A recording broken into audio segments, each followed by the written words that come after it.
Student, आज हम बताने वाले हैं जो आज 25 फरवरी 2026 को साइंस का पेपर हुआ है उसका सॉल्यूशन बता रहे हैं।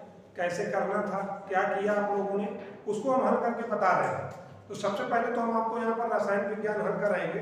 जो हमारे पास हाथ में पेपर है आप देख रहे होंगे, तो इनमें से जो सबसे पहला विकल्प सेक्शन 2 का दिया हुआ रासायनिक विज्ञान का, तो उनमें से पहला दिया हुआ कि खाने के सोडे का रासायनिक सूत्र क्या है। तो खाने के सोडे का जो रासायनिक सूत्र है वो आपका पहला विकल्प सही है, NaSCO3, और इसका सोडियम बाई कार्बोनेट रासायनिक नाम है। दूसरा जो आता है इसमें कह रहा है कि रासायनिक समीकरण को पूर्ण करिए, जिसमें से दूसरे में दिया हुआ है Fe+H2O, ये दिया हुआ है, और इसके उपरांत आगे आपका दिया हुआ है यहाँ पर खाली स्थान, और ये प्लस करके दिया है H2 गैस दिया हुआ। तो हम यदि इसको यहाँ से कराएंगे आयरन की क्रिया इससे, तो ये आपका फेरिक ऑक्साइड बनेगा, या Fe2O3 बनेगा। ये आपका विकल्प में जो पूछ रहा है पहला दिया हुआ है, इसका ए नंबर सही है, दूसरे का ए सही है, इसका भी ए सही है। तीसरा इसमें जो विकल्प दिया हुआ है, ये तीसरे नंबर पर दिया कि प्रबल अम्लीय विलयन में मेथिल ऑरेंज सूचक का रंग होता है।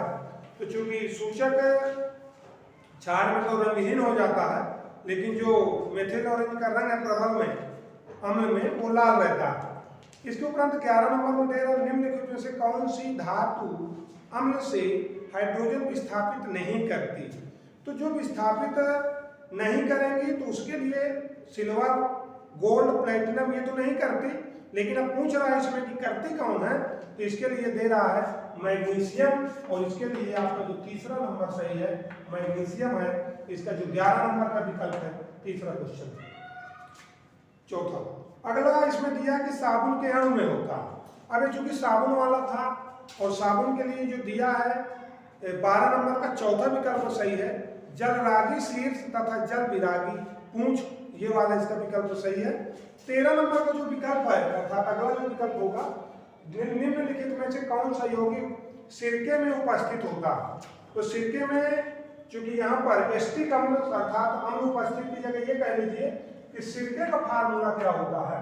तो सिरके के लिए शुद्ध भाषा में ये कह रहे हैं तो CH3COOH, अर्थात इसको हम बोलते हैं एसिटिक अम्ल, और ये एसिटिक अम्ल जो होता है, ये एसिटिक अम्ल आपको सिरके में मिलेगा।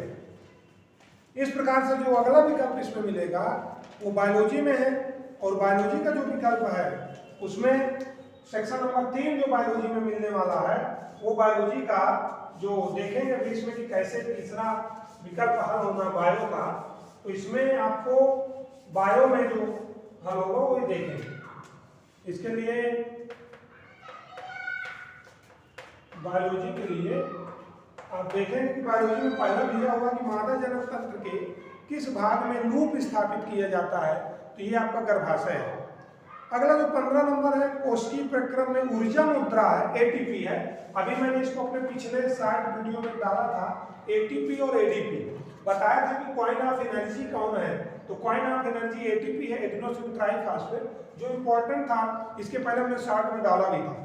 इसके पश्चात दिया हुआ है अगले क्वेश्चन में कि द्विखंडन विधि द्वारा लैंगिक जनन होता है।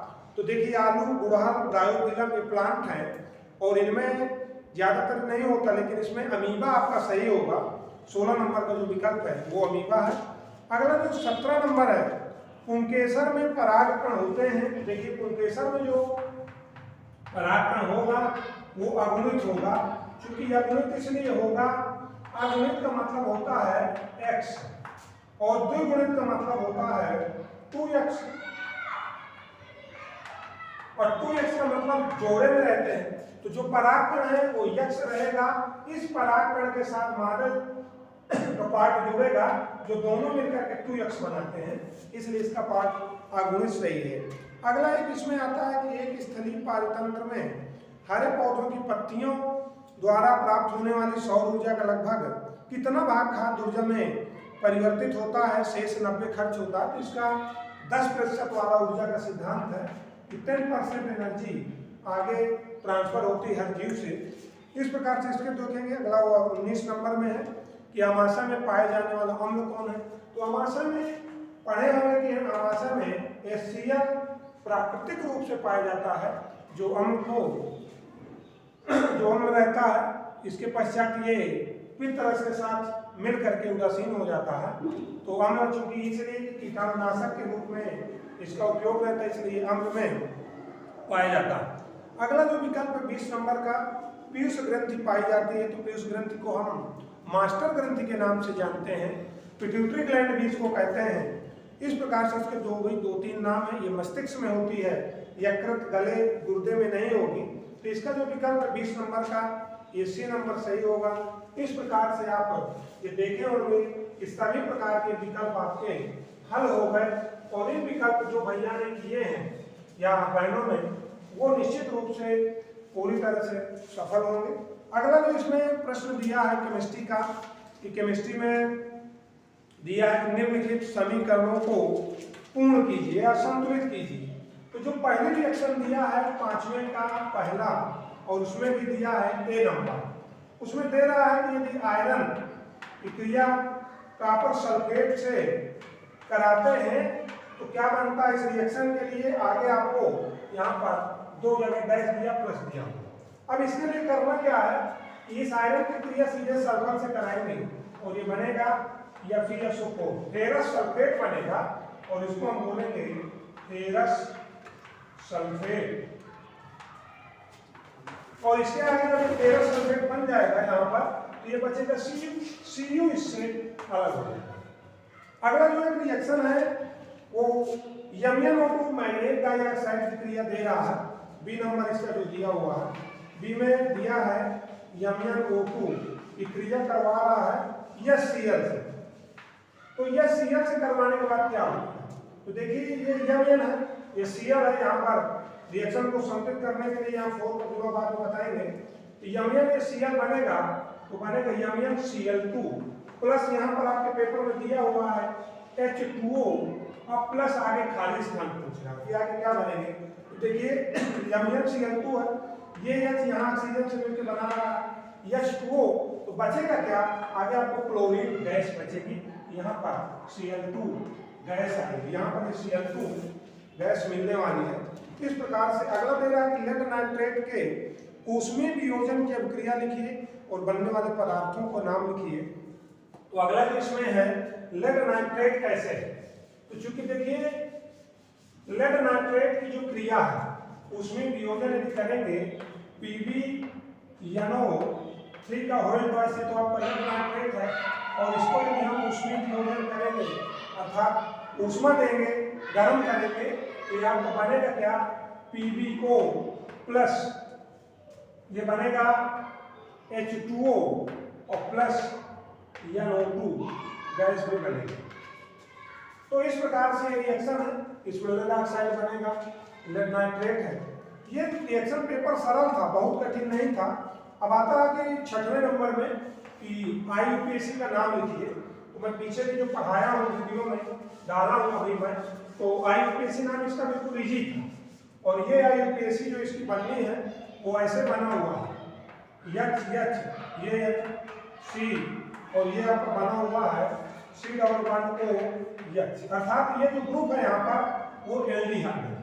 क्या है, एल्डिहाइड है। और IUPAC नाम यदि देंगे भी तो CHO का 1 और 2 ये बनेगा क्या 1 प्रोपेन CH3 C2H5CHO, अर्थात इसका बनेगा C2H5CHO बनेगा। और इस एल्डिहाइड में आप देखेंगे ये स्टेल्डिहाइड है, लेकिन जो IUPAC नाम आएगा वो प्रोपेनॉल आएगा, इसका आएगा प्रोपेनॉल। जो इसका IUPAC नाम है 1 प्रोपेनॉल करके आएगा, ये आपका CH3CHO।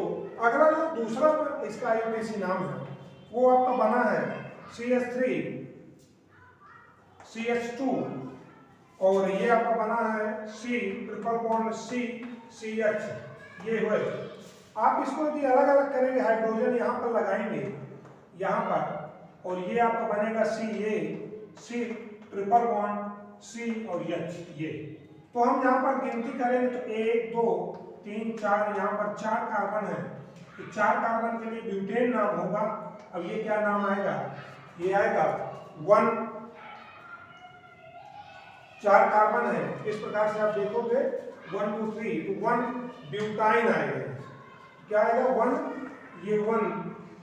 ब्यूटाइन आएगा, क्योंकि 3 कार्बन 3 ट्रिपल बॉन्ड के लिए आयन आता है और ये आपका C2H5 CHO एस्टल्डिहाइड है, या इसको हम बोलते हैं प्रोपेनॉल। अगला एक रिएक्शन आई है ब्लीचिंग पाउडर के निर्माण की क्रियाविधि का रासायनिक समीकरण, इसके 2 उपयोग लिखिए।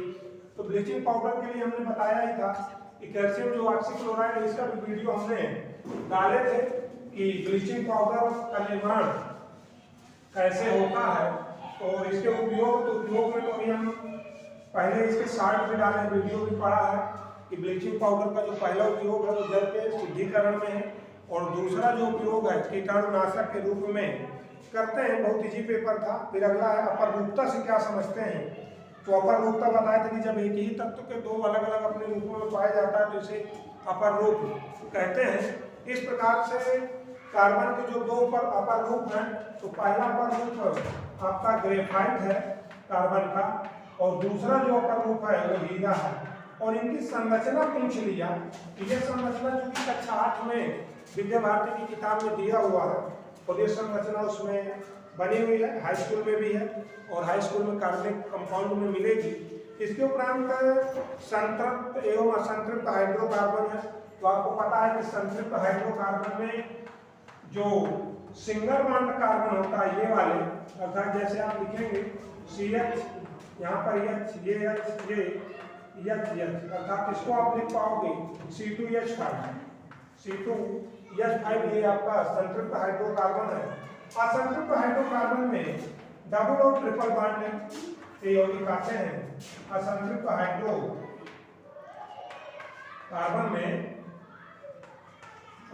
हाइड्रोकार्बन में आपका जैसे क्लीन आएगा C2H4, या इसी को हम लिख सकते हैं CH2 डबल बॉन्ड CH2, ये क्लीन है।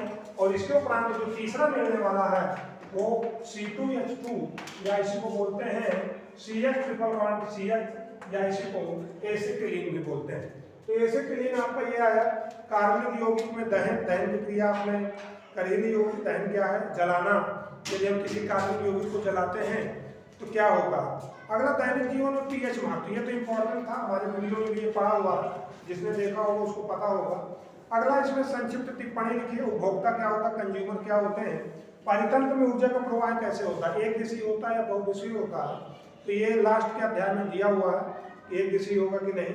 अगला जो टिप्पणी के लिए दिया इंसुलिन हार्मोन, तो इंसुलिन हार्मोन का श्रावण पैंक्रियाज द्वारा होता है जो मधुमेह के लिए उत्तरदायी है। यदि इंसुलिन हार्मोन का सिक्रेशन कम होता है तो व्यक्ति शुगर से पीड़ित हो जाता है, मधुमेह से। अगला आता पादपों में रंग स्टोमेटा। तो स्टोमेटा में पत्तियों में पाए जाने वाले ये छिद्र होते हैं जो पत्ती में पाए जाते हैं, पत्ती में वाष्पीकरण, जल का वाष्पीकरण करते हैं। इस प्रकार से ये भी बहुत इजी ही प्रश्न था। और जो वंशागत में प्रभावी लक्षण में दिया हुआ है वो मान के चलिए कि जो हम बताए थे कि मंडल में प्रभावी लक्षण वाला मंडल का प्रभावता का जो नियम है उसको इसमें समझाना था। 4 नंबर का क्वेश्चन है, चित्र आरेख बताना था कि जब शुद्ध लंब में शुद्ध बने पौधे के मध्य संकरण कराते हैं तो वो आ जाएगा। इस प्रकार से पेपर सरल था। अगला मानव में वृक्काणु की संरचना, वही किडनी का इसमें चित्र बनाना था और उसकी कार्यविधि लिखनी थी। और अथवा में तो दिया है मादा जनन तंत्र का चित्र बनाइए 6 नंबर का। इस प्रकार से पेपर बहुत ईजी था, बट पेपर थोड़ा सा घुमाया हुआ था और थोड़ा धैर्यपूर्वक यदि किए होंगे केमिस्ट्री को तो आ गई होगी। इतना टफ नहीं था, बट थोड़ा समय जरूर लगना था। धन्यवाद, आगे फिर हम मिलेंगे।